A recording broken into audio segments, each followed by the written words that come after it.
Welcome, everyone, for our book talk. And I'm more than pleased to welcome Sean Turnell all the way from Australia, zooming in from there. Although if you've read his book, perhaps Zoom is not his most favorite platform to use. But he's here to talk with us about his new book that was released on November 14th, Australia time. So if you can do the math, you can figure out when that was released on East Coast time here in the United States. But it's entitled An Unlikely Prisoner, How an Eternal Optimist Found Hope in Myanmar's Most Notorious Prison, or most notorious jail. So Sean, welcome to CSIS and welcome to our book talk today. Thank you so much, Erin. It's just a pleasure to be virtually with everyone. And it's just a pleasure, honestly, having you. So we're going to talk about a wide range of issues. But first and foremost, for those who don't know Sean, he is a great friend of Myanmar, but he's also a great economist. And as someone who is the former deputy director of the economics program here at CSIS, we will be talking about economics issues. So sorry for those folks that didn't expect a lesson on that, but you can't help it when you have two economists running the show here. But Sean Turnell is an eminent economist from Macquarie University, and that's what brought him to Myanmar, but I'll let him tell that story. But he spent a long time in Myanmar and was, of course, Aung San Suu Kyi's, the former state counselor's favorite economist. And then he found himself in prison and in the world's most notorious jail. And for those that are perhaps unfamiliar with Myanmar, and we don't make this up, the prison that he was in is called Insein, Insein, and it is pronounced that way. So, Sean, we're going to cover a range of topics that are in your book, and of course, talk about the recent updates that are going on in Myanmar. It is certainly an interesting time. We are very privileged to have you here. To our online audience, thank you for joining us today. We will open up the last 15 minutes, maybe more, for questions, because I'm sure you'll be tired of hearing me talk. And the way that you can do that is to pop in questions in the chat, and I will monitor that, and hopefully we can get to all of your questions today. So let's get started. I think the first question that usually gets asked by folks is, how did you get interested in Myanmar? How did you end up there? Well, as usual, by accident, Erin, which is usually the pattern in Myanmar, I think. So, 100 years ago when I was writing my PhD, I lived in a share house, and one of the residents happened to have come from Burma, as we knew it then, of course, in one of those first sort of waves of people out, and I got involved in all sorts of community events, but then people got to know that I was an economist, so I was asked to write some things. That sort of spread around and got to be known by people in the democracy movement, and ultimately got its way to Aung San Suu Kyi. And so I began a sort of correspondence and contact with her, and events just sort of went on from there, basically. I mean, and then you became her favorite economist, which is pretty impressive. So the economy, when you joined her administration, so in 2015, there is an election. Her party, the National League for Democracy, wins in a landslide. This isn't the first election that they had won in a landslide. There was also an election in 1990 that they won, but most of them ended up in prison. The military took over in a coup, even though there had been a military dictatorship leading up to that. So this was a big deal to have her party in the majority and running things.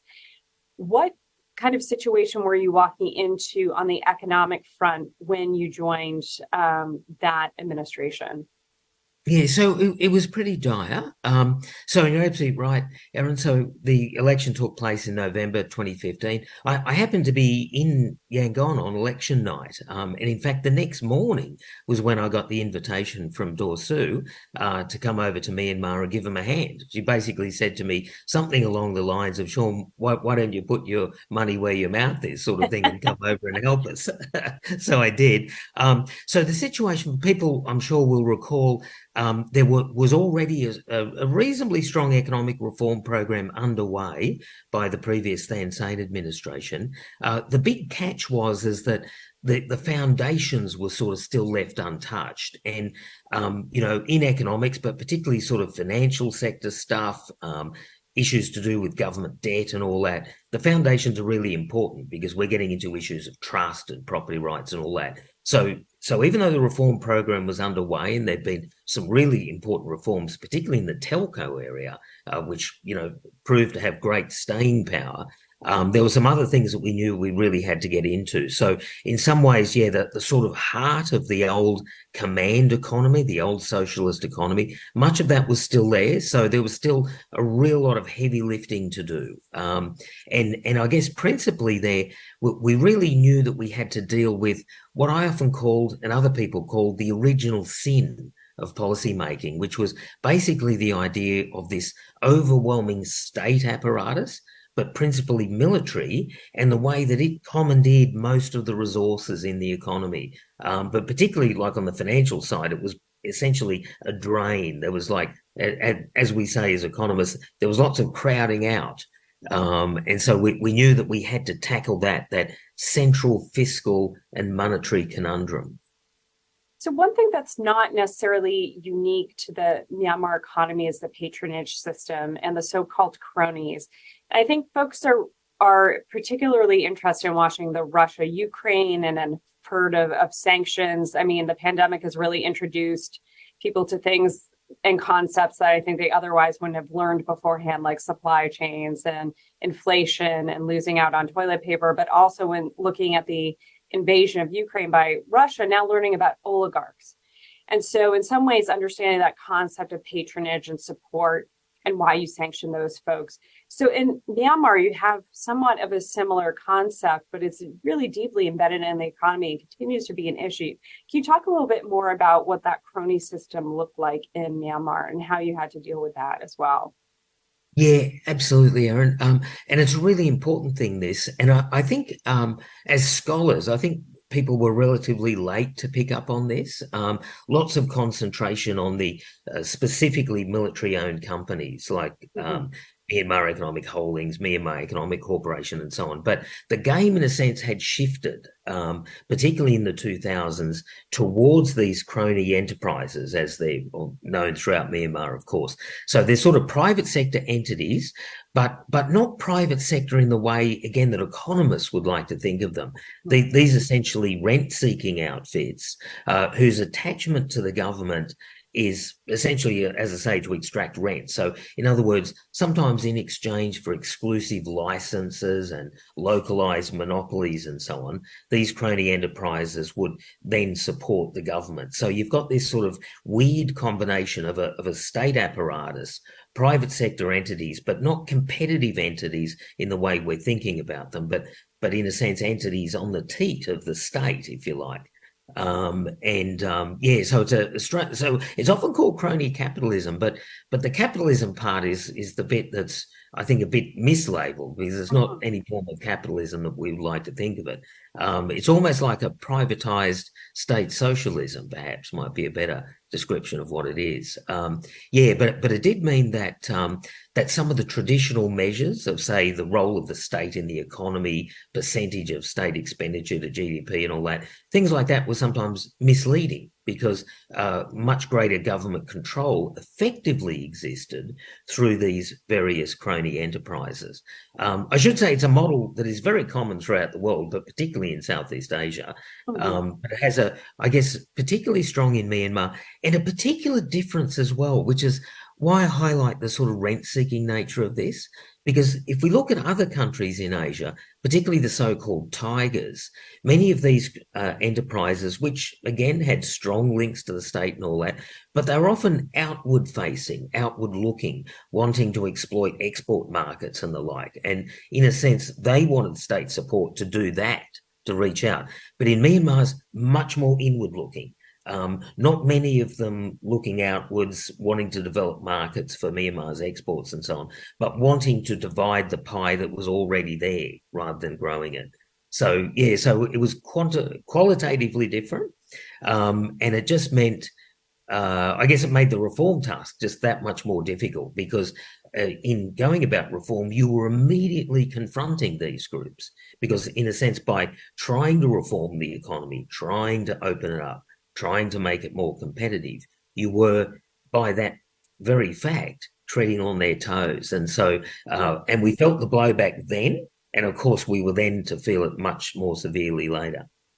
Sure. Yes, you can sort of feel the foreshadowing here. So I mistakenly said that the election was in 2016 because I'm still very much in my US head. But when the NLD finally said it was in 2016, but I was mistaken, and the election was in 2015. But the next election was in November 2020, which was a very busy year for both Myanmar and the United States, and the NLD won again.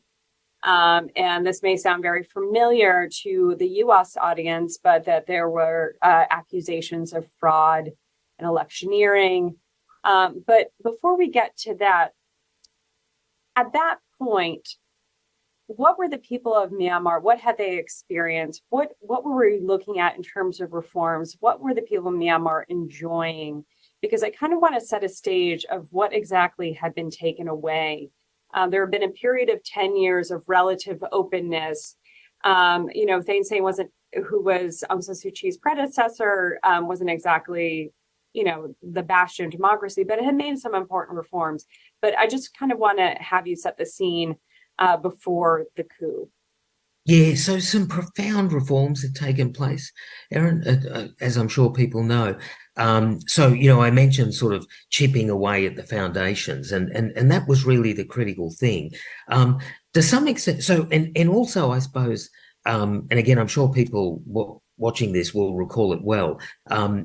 Uh, Apart from the numbers and all that and some of the technical details, just a much greater feeling of freedom through much of the country. Not all of it, I hasten to add. So, there were some terrible events going on in Rakhine State, etc., that we all know about, we might address later. So, but in large part of the country, much greater feeling of freedom and so on. Personal freedom, freedom to trade, freedom to conduct economic activity, particularly. So there's that sort of overarching everything.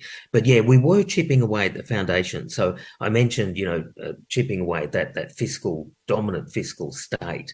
And to give just one particular example of it, and even though it was something that didn't really make the headlines and people wouldn't have been able to observe it concretely day to day, but an example of the sort of thing we were doing was, trying to lift that state off by reducing government spending and its share in the economy, but in particular the way that it was financing. So, for instance, we had a particular metric that we were working through that we had in agreement with the IMF, just a voluntary agreement for monitoring and so on, to actually bring down the money printing of the state. And again, just with this idea of bringing the state down as an actor in the economy and allowing more space for the private sector. So we had this metric to bring, as I say, money financing or money printing of the budget deficit down in a series of steps from 40%, 30%, 20%, etc., in each of the 5 years of the first term of that government. And so by the end of that period, we were actually down to zero. We've completely reduced that, and again, to use that expression, the original sin, because, as in most countries, although there are exceptions here and there, of course, but money printing is usually destructive. So we were anxious to bring that down. So that's a very central example of what was going on. But even apart from that, trying to trim the state, lots of other things of trying to open the economy up. Sometimes to just local competition, sometimes to foreign competition as well, because, again, to touch upon those cronies, they were immensely powerful. Because they'd been central for so long, they were often the only people with capital in the new markets that were opening up. So sometimes that meant that foreign competition was the one you really had to go for in particular industries. So we were trying to access foreign competition in that. And again, with considerable success. I think the banking story stands out. Probably above all, the insurance sector stands out. It became such a success in that very last year, really, of the NLD government, foreign insurance companies coming in. And even though that sounds, perhaps a bit of a niche issue, it's actually really important, because if you look around the world, but again, particularly in Southeast Asia, insurance companies, funnily enough, are often the biggest funders of investment and of startups and all that. So, and as well as better government financing. So, so just in that sector alone, we were making, I thought, great headway.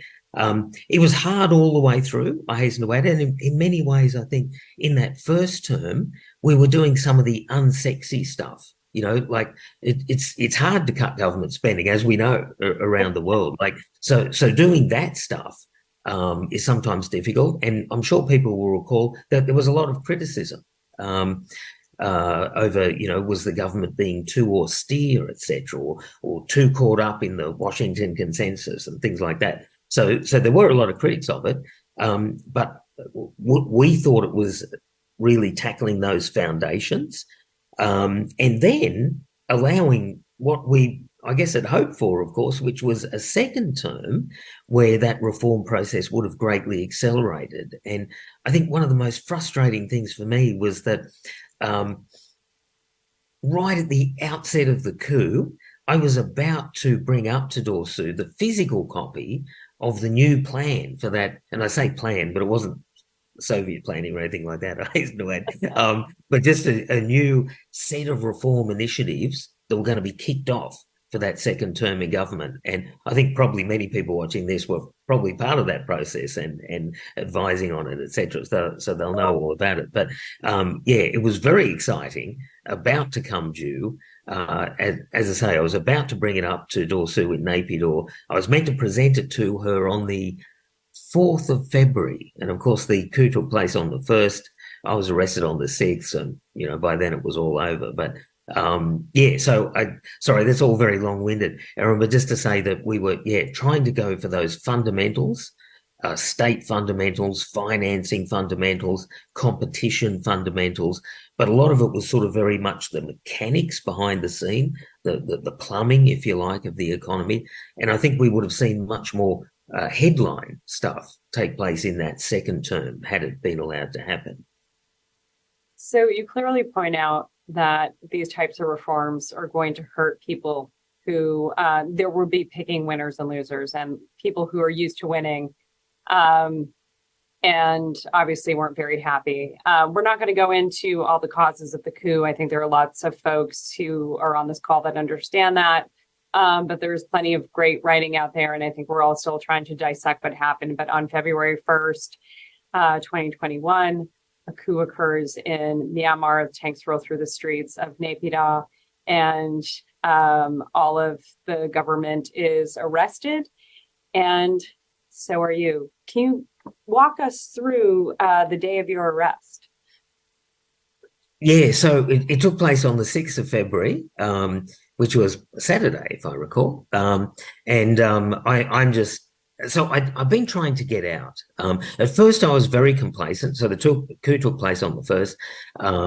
At first, I wasn't too worried about it. It was, I spent a lot of time just trying to contact Myanmar friends and seeing if they were okay and ways in which I might be able to help them through embassies and so on. Then I started to realize, I really should try and get out.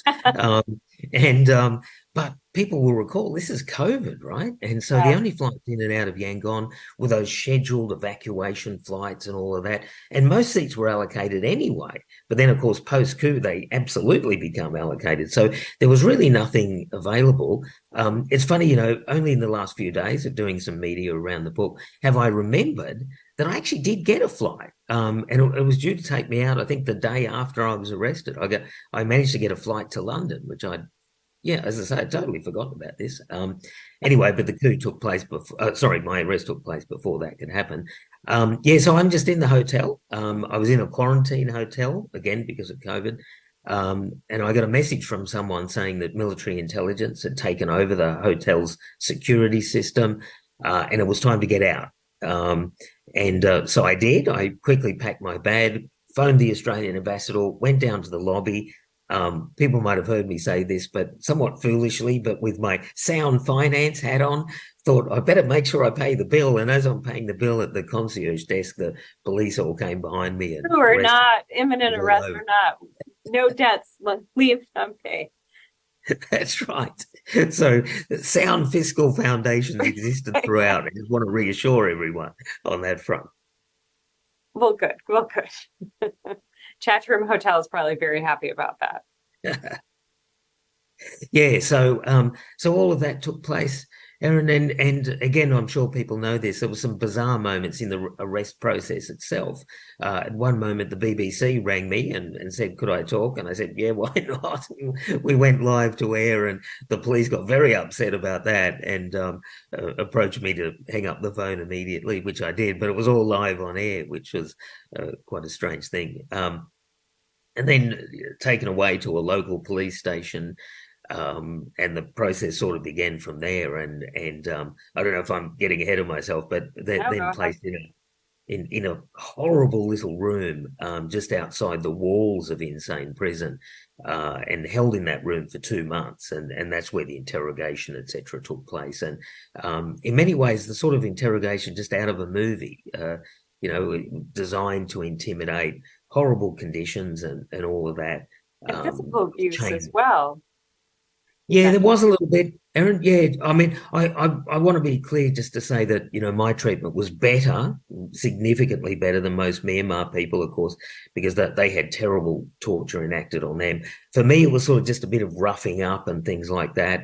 It certainly wasn't pleasant, and as a sort of mild-mannered professor from, nowhere, basically, it was shocking and surprising and all the rest of it. But yeah, so it had that to deal with. I guess I had an inkling of the absurdity ahead as well, some of the questioning, and of the xenophobia. I think if there's one thing I learned, the extent to which economic reform in particular can be misread and exploited as sort of foreign interference, foreign domination, and so on, and the fears of that or the exploitation of that, perhaps.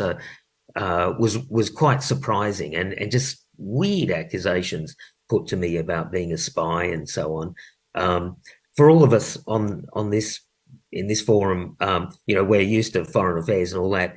One of the oddest things was the ongoing obsession about the UK, about Britain. Um, Firm belief amongst many suspicious outfits in Myanmar that the Brits really run everything still behind the scenes. So I was always accused of MI6. It was never ASIO, Australia's mob, or CIA or anything like that. It was MI6 pulling the strings. So that sort of xenophobia always around.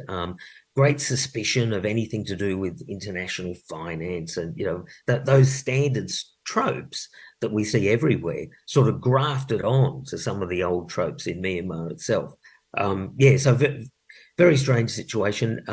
There's a line in the book that I use, which took me a long time to learn, which was this realization that rationality and reason were not my friend in these Right. circumstances. And that the more I tried to explain things with a sort of economic rationalist hat on, the worse things actually got for me, because I think it meant that for the interrogators, it just sort of deepened their suspicion that, this was much more serious than they thought. But the other disturbing thing, I suppose, even apart from them, digging onto issues, very clear from the outset that they were using me to get at others.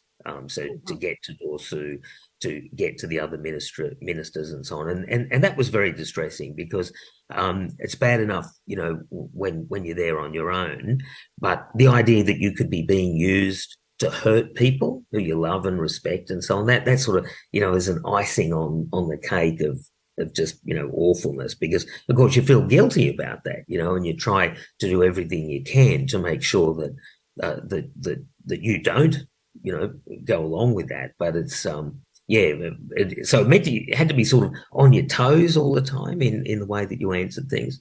Tried to be honest about things because I knew we'd done nothing wrong. I mean, this is the other thing, but again, like rationality and reason, honesty was not really my friend either. So in these circumstances, because we're dealing with people who themselves are not honest, don't act in goodwill, and are just acting, with a specific means, which is framing me, if you like, but also as a way of framing others.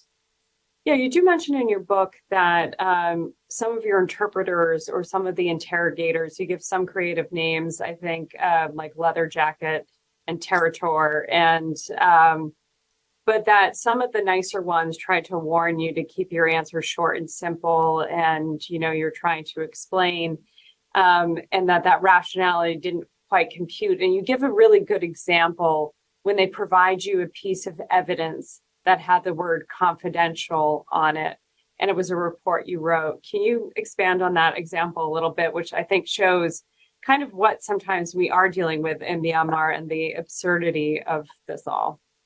Yeah, no, it was absolutely bizarre, Erin. So I had all sorts of documents taken off my computer, and again, probably people watching this know this, but you can never, by the way, delete everything from your computer. You just can't do it. So I before I was arrested, I'd been very careful to delete everything, but I'm not a techie person at all. So I had to get advice, and people told me, Sean, it's not enough to delete. You have to empty trash. But I did get a warning even before I was arrested where, yeah, computer people said to me, Sean, look, if it ever existed on the hard drive, it's extractable. And I was just hoping, that they weren't up to doing it. As it turned out, they were. Incidentally, I was told the Russians were involved in extracting stuff off my hard drive. So interesting FYI, I think. And but but the documents were not, it wasn't contraband. It wasn't stuff that I was not meant to have. As an advisor to the government, I was, these were documents we're all working on, but they were documents that enabled the prosecution to say, look, there you go, he was a spy and all the rest of it. But totally absurd. So, but yeah, the best example is the one you allude to, Erin, which was I was presented with this document that had a watermark of confidential right across it. And I recognized the document as soon as I saw it. And I said to them, look, I wrote the document. I'm the one who put confidential on it. And the response, the very surreal response was, there was a pause, actually. And then they said, well, it doesn't matter. You shouldn't have had it and you shouldn't have read it, which I just thought, okay. But interesting that there's another aspect to that which touches upon other things. That the document, I was a bit alarmed when I saw that document because it was a document that I'd written about the ways that we could, in the government, with all the financial information that we had, the way that we could sanction military officers involved in Rakhine and some of the atrocities of Rakhine. So it was actually a very sensitive document, and my heart went down to my toes when I saw it. Yeah, but funnily enough, I don't think the importance of that document was actually taken up. But just bizarre, and many things like that. Later in the trial, when some of these documents reappeared, they'd also been meddled with.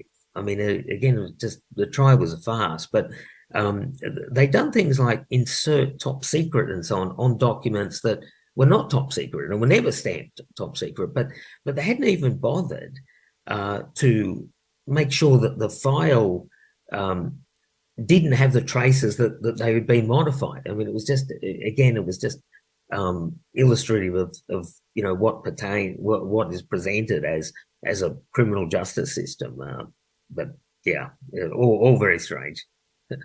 So you've made the point, both to me and in your book, that your situation, though dire, was not necessarily as bad as the other prisoners, the Myanmar prisoners and whatnot.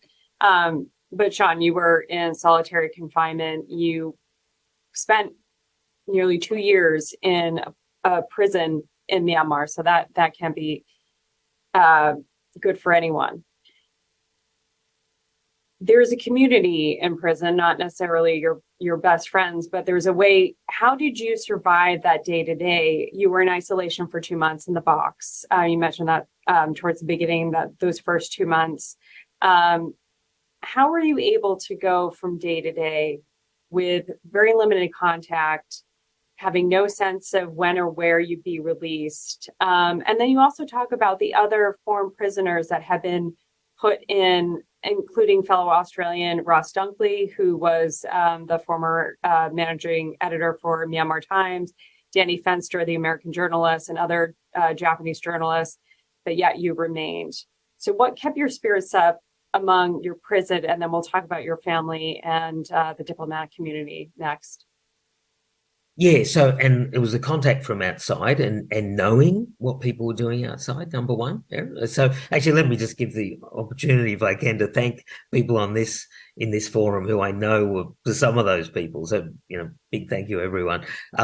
Yeah, no, day to day though, Aaron, it's interesting what kicks in.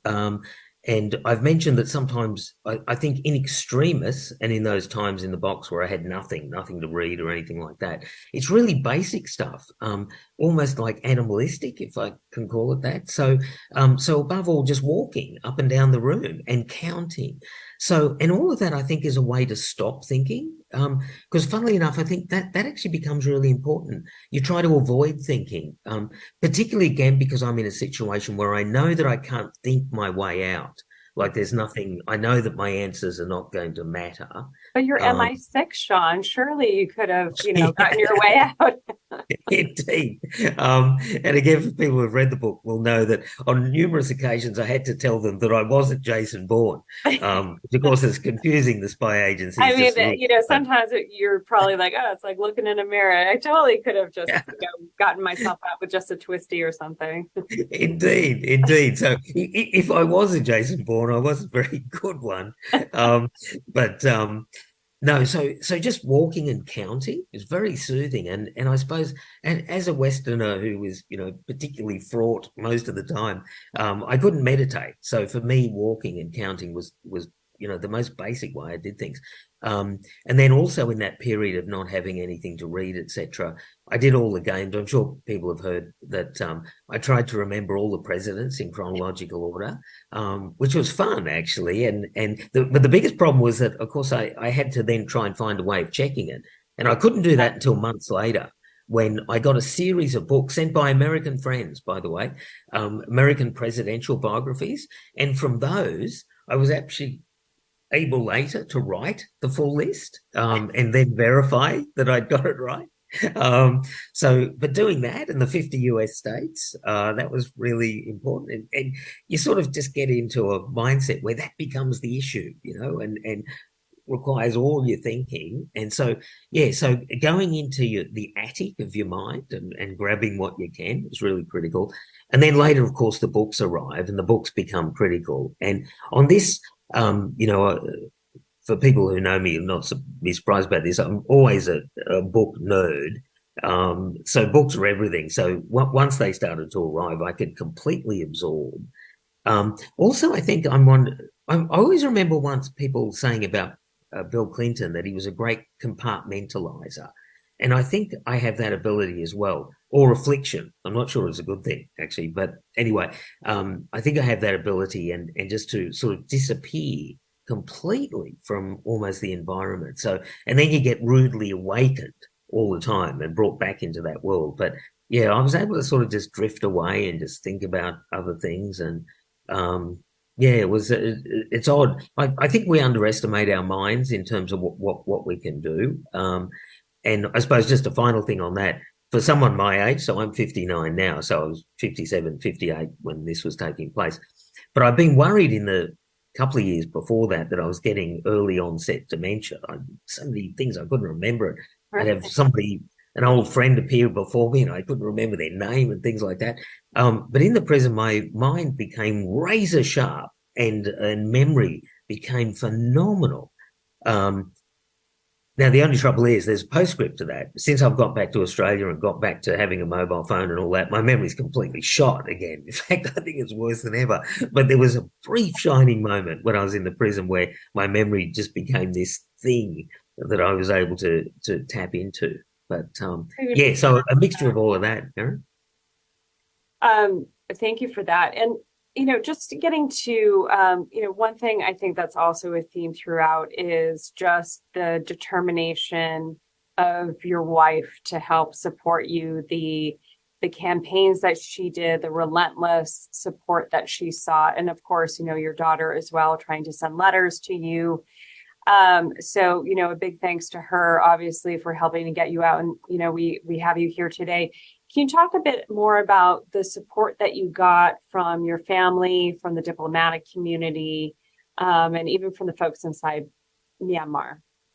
Yeah, so but above all, then, so I mentioned, just the personal strategies, but above all, it was support from outside. And the knowledge of that support was so important. And again, this is why I feel much more for my Myanmar colleagues who had none of that. So the idea that I had the government behind me, but I had her, my wife, pushing, prodding all the time, just constantly. And she was born in Vietnam, so she doesn't, she doesn't have that sort of in-depth knowledge of the Australian government or legal systems or anything like that. And maybe that was a help because she just went straight to the top. Like she would just agitate, like with the Australian Prime Minister, the Foreign Minister. She got in touch with the Vietnamese Prime Minister. She got in touch with leading American authorities, with Mitch McConnell. She got in touch with Prince Charles, and then became King Charles. And anyway, huge sort of thing swung in behind us. So that was critical. And then, of course, she's also baking for me because eventually channels of communication opened and I was able to get books and all that. But I was able to get food. And Ha's a marvelous baker. So she would bake me things here at home. Send them down to Canberra. So we're in Sydney. Send them down to Canberra, all sealed and vacuum sealed and all that, and put in the diplomatic pouch and sent over there to Yangon. And I was told when I got back that according to the Department of Foreign Affairs, it is strictly forbidden to put food into diplomatic pouches. But anyway, that was dispensed with. And then, but all sorts of things going on in the background by all sorts of governments. A big shout out here to the US government. Because to be honest, it was probably the most active of any government, and I knew that at the time, and they really put things on the line. So and I got to know a little bit of that, not fully until much later, but incredible support from people at Treasury, US Treasury, State Department, politicians. Again, I mentioned Mitch McConnell and his staff. A guy called Paul Grove and Robert Karam, just fantastic. All sorts of people. Yourself, Erin, all sorts of people just pushing and prodding. So, all of that was just wonderful. Some unexpected ones. I mentioned Vietnam. There was a little bit of a strange episode where Hun Sen of Cambodia announced that I'd been released. It turned out I wasn't. In fact, a prison guard came up to me and said, "Oh, Sean, apparently you're free." And all I said back to him was, "Well, apparently I'm not." But that turned out all to be a furphy. But I suppose I should credit him with having a go. So all that's going on, but incredible support from the other prisoners. That's, above all in some ways, because of course these people I mentioned, much worse position than me, but incredibly generous. In all sorts of practical ways to do with food and everything else. And again, I'm just this very naive, hapless academic. I mean, I can't survive camping, let alone, being in a prison. And they're the ones who are just doing so many things for me. So, lost in admiration, of course, for them. And the support from all sides, from political prisoners above all, many of them, I won't mention them by name, but many of them will be known to this audience. But even ordinary prisoners, like, actual criminals, were very kind to me.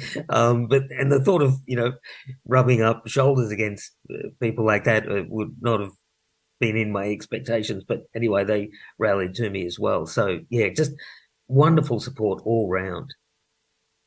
So just a reminder to the audience, if you have some questions, start popping them in the chat. We'll open it up in a couple of minutes. I have a few others. There's one thing, I have a ton of questions because there's also just so much going on. But I guess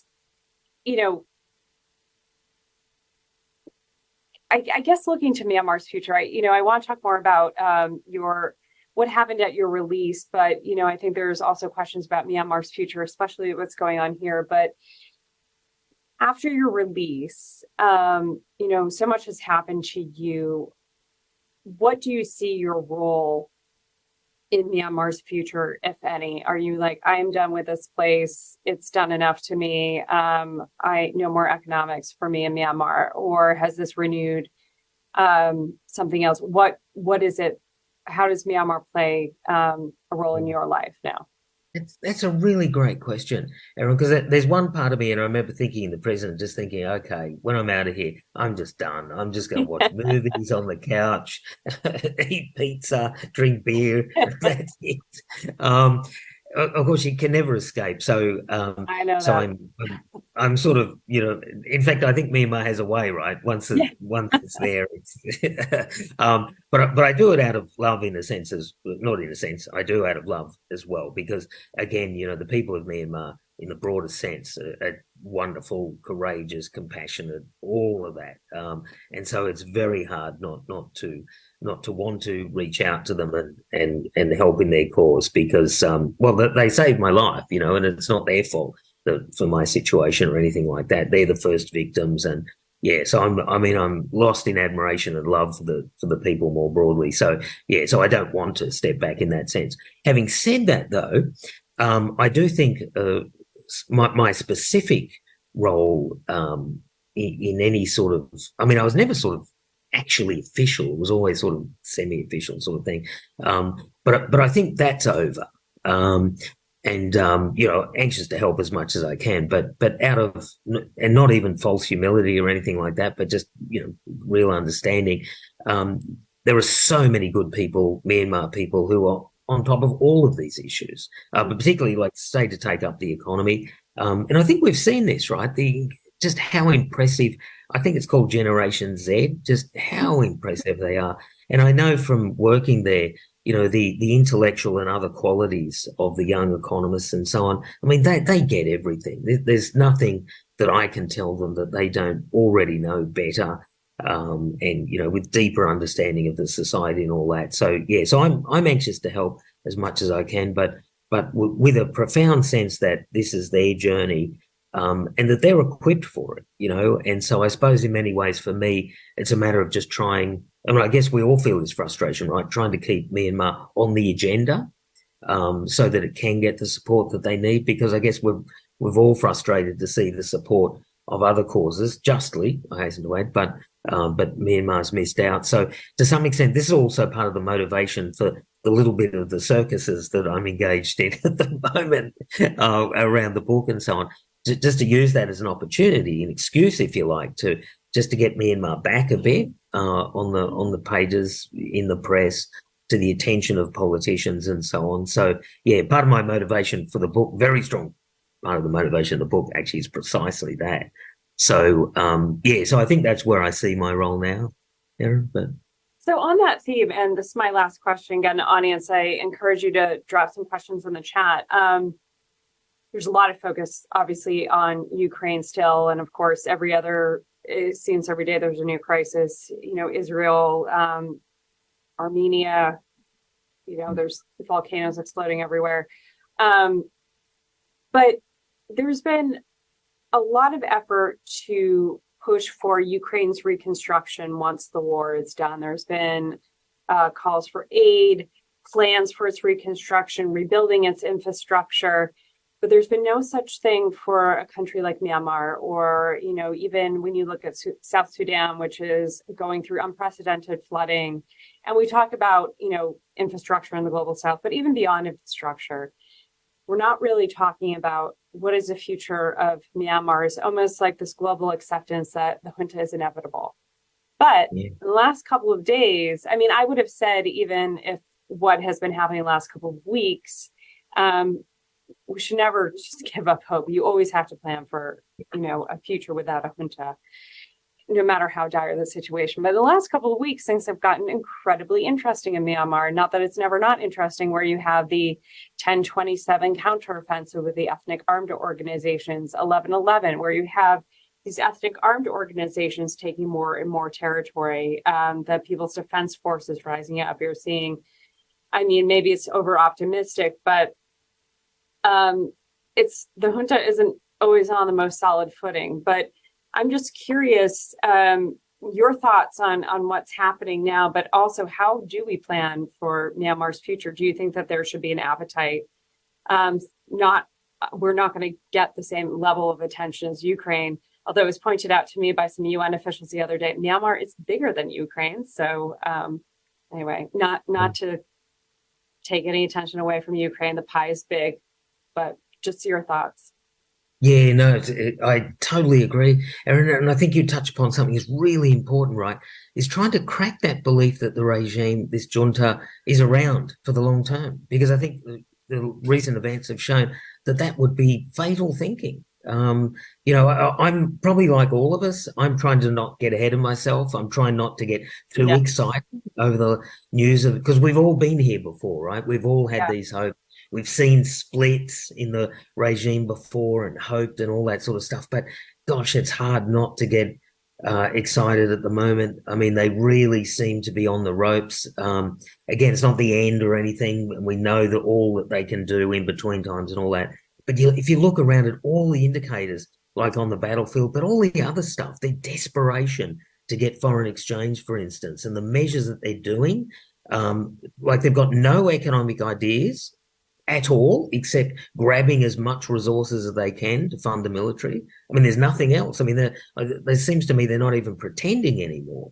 It's just a desperate scramble for resources and a dog eat dog world that they're engaged in. So, yeah, and I think the rest of the world does need to think about, well, okay, this firstly recognize this regime is not there for the long term, and how do we assist Myanmar in its efforts? In terms of planning, I'm a little bit sanguine on this, if only for the fact the plans are all there. yeah, They're all done. So coming out of COVID, wonderful plans that were drawn up, and again, I don't like the word plan, but anyway, wonderful documents drawn up to how to fix the economy. I think they're all still highly relevant because they're all written, coming out of the disaster of COVID, right? So yeah. they're not documents that assume anything easy.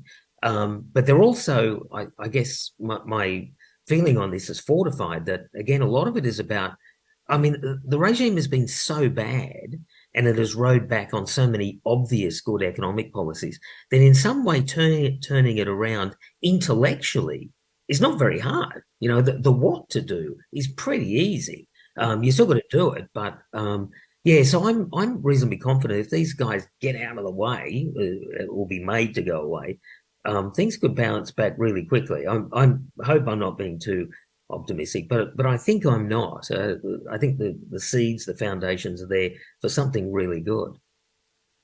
Okay, well, we have some questions from the audience. And the first one is, can you talk a bit more about your experience in prison, specifically your treatment as a prisoner, whether it be the quality of food, which sounded really delicious, or sleep, which sounded really awful? I mean, Some the of that was food. my commentary, but yes. So the food was awful. There's no getting around that, and served in buckets. And there are a couple of things that, again, people might have heard me say this before, but a couple of things that stand out. I always remember that one of the buckets was a meat dish, but it was invariably, so it could be fish or pork or beef or something. But even to use those labels is a misnomer because by the time it got to the prisoners, the best bits had all been ripped off and sold in the black market in the prison. So that all that was left was sort of like these awful bones and like particularly the fish bones. I always remember they stood out and there'd be just this oil at the bottom. And you're often then faced with a decision because all you had other than that, apart from this watery soup thing, was sort of gluggy, improperly cooked rice. And I would often look at this puddle of oil and things and think, now, is that better that I take this and put on the rice, or is it better just to completely ignore it? Which I think the latter was more important. And of course, disease would just flow from all of this because these were communal buckets. And very often you'd have to use your own sort of spoon to take stuff out of it.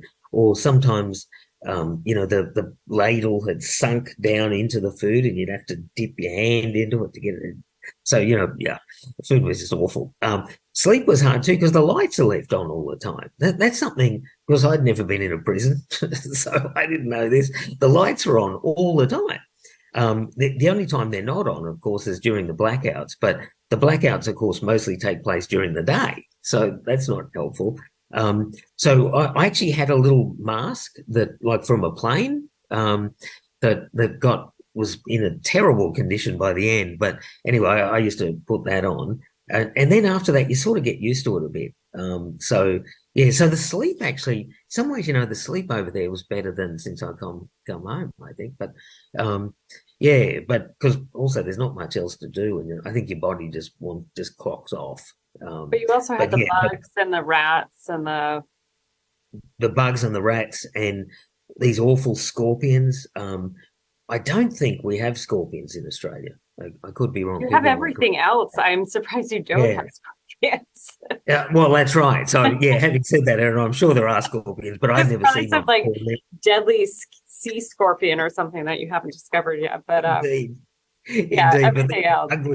ugly scorpions. But apart from all of those, the worst were the ants, because the ants would get in everything, and you'd wake up in the morning with them crawling all over you and into your food, and they would eat through the plastic to get to food inside. I used to love ants. Now I really, really hate ants. Well, it's a maybe a better source of protein than the weird fish Indeed, part. true. Yeah. Um, so the next one is, what advice would you give for people who want to support the folks most affected by the ongoing situation in Myanmar? What are the organizations providing support on the ground, or opportunities to support people filing for refugee status? Not sure I can offer too much advice on that. Because I was out of things for such a long time and sort of just getting reacquainted. I suspect I know less about some of this stuff than everyone on this in this forum, to be honest. I mean, I've seen just so many good groups that are doing things. I'm trying myself actually to try and like on visas and things like that, refugee status, just chipping away. I think we all know, we're probably all involved in things like that. It's always really hard to Yeah. move government and so on. And I think that's why, what we're doing right now, this is part of that. If we can get Myanmar up the agenda, we can make more progress on that. So yeah, I'm not sure I can offer much advice on that because I mostly follow advice, to be honest, from other people who know more about it than me. But Yeah, I yeah, think there's a lot of organizations on the ground. Some of them operate really in secret, but in terms of just refugee statuses and whatnot, I mean, I think raising this with government officials, especially Congress, is supposed to be working on immigration, but I myself have worked with some law firms who are doing asylum cases pro bono, and sometimes they need expert witnesses. So for folks that can provide information on why the situation in Myanmar is what it is and why it's dangerous for people to go back. So the case that I just recently worked on, the person was gained, the whole family received asylum status, and I've never been so relieved. So that's one way that anybody with expertise on these types of issues can be helpful. Another question, good to see you, glad you are safe, and congratulations on your new book, here. As hindsight is 2020, if you had something that you would like to do over as it relates to economic policy of Myanmar, what might it be? Also, given all that the country has gone through over the past 3 years, what should Myanmar's top economic policy be? And that's from John Brandon. great question, John. And hello, by the way. The Yeah, with hindsight, I think that there's so many things, but couple of things would stand out. One would be better communication. I think there was a constant failure of communication all the way through on some really critical issues that we know that drew international support for the country down. So over Rakhine and so on, there were many things being done in the background which are still not known, and I regretted at the time and was frustrated at the time that some of that was not communicated. But likewise in the economics as well, I mentioned some of the real hard lifting were being done. The unsexy plumbing of the economy was really being tackled, and I think that needed to be communicated much better. So, so starting things over, I think that a lot of more effort on that. The other thing, and I say this though without real solution as to or fully understanding how difficult it is, which is reforming the public sector and the bureaucracy, because that was such a break on everything. It was a struggle all the time. I used to joke with my younger Myanmar colleagues that probably what the government should have done when it first came into office was just take the first two top layers of old men and just get rid of them. Just sack the lot and then start anew, So that's certainly one thing that I would have liked to have done. What was the other thing, Erin? Sorry, I've forgotten the thing. Given what the country has gone through over the past 3 years, what should Myanmar's top economic policy be? Oh, well, again, on this, I think it's fairly easy. I think it's about really just fixing that military state apparatus, but that would be part of a democratic government anyway. So, so I'm a bit more hopeful on that front. Hey, and I think we're going to probably go to our last question here as we're almost to time. This is more on Aung San Suu Kyi. When was the last time you saw her? And I believe that she was held in Naypyidaw, where you were in Yangon. Is that correct? That's right, Erin. So I saw her just a little bit over a year ago. She Okay. was certainly still in that Naypyidaw prison, held not in very good circumstances, a little bit better than the average prisoner, but very isolated, not with much access to things. The access that she could get was really what I could give her with respect to information from overseas. So I'm very concerned about her, actually. She's 77 now. The regime obviously wants to wait it out. That's part of their strategy. So yeah, I'm worried a lot about her, actually. And I think sometimes it used to be in the past that too much attention was put on her. But I think actually now it needs a bit more, to be honest, as a person, because I think, her circumstances are not good. Are there any lines of communication to her because when she was under house arrest in the past, she at least had doctor's visits and people that brought her food, and she had like a housekeeper. Is there any of that happening now, or is she completely isolated? A bit beyond completely isolated, but not much beyond, is my understanding. So it's not as it used to be, where she was under house arrest all those years. Nowhere near that. So, again, so this is why I have such concerns for her. Okay. We do have 2 minutes left, and so I am going to sneak a couple more questions here. And one of them is an economic question, so I'm sure you like this. How much confidence do you think people in Myanmar have in the kyat? Is there a much stronger preference for foreign currencies like the dollar or the renminbi among average citizens? What is the state of the local currency? Yeah, so I mean, the state of the currency is terrible. I mean, it was never a currency that was a store of value in a sense, but now it's increasingly not even functioning as a means of exchange. So, as we know, the value is just way down, and people are doing everything they can to stay out of it, basically. And so, hence the scramble, including from the regime itself. So, as I mentioned earlier, so much government policy, or not governments, so much regime policy now is about grabbing foreign exchange. So, and I think that underlines the point. And I think if anything gives the game away more than anything else, it was when they tried to introduce that new note, that 20,000 Jat note.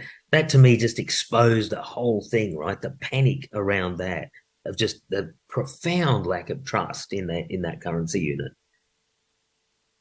Thank you for that, Sean. I think we are at time. We could go on forever, but that would be a box of a different type. And so I don't want to do that to you. But I very much appreciate your time. And I know that I've seen in the comments and also from folks that are online that we are so happy to see you out of prison with your family in a safe confine. I hope that you're taking care of yourself and that your family is taking care of itself. Thank you so much for joining us today, answering our questions, and talking about your book and your experiences. Thank you so much, Erin, and thank you everyone who's on this forum, because again, I know there are many people who are great friends and supporters of me, and you really rallied to my cause, which in so many ways is why I've emerged more optimistic about human nature. I saw some really bad parts, but boy, I saw some good parts as well. So yeah, thank you to everyone. All right. Thank you, audience, for joining. Thank you for your questions. And thank you for supporting this discussion. And Sean and the Myanmar case, thank you for your interest, and have a good rest of your day.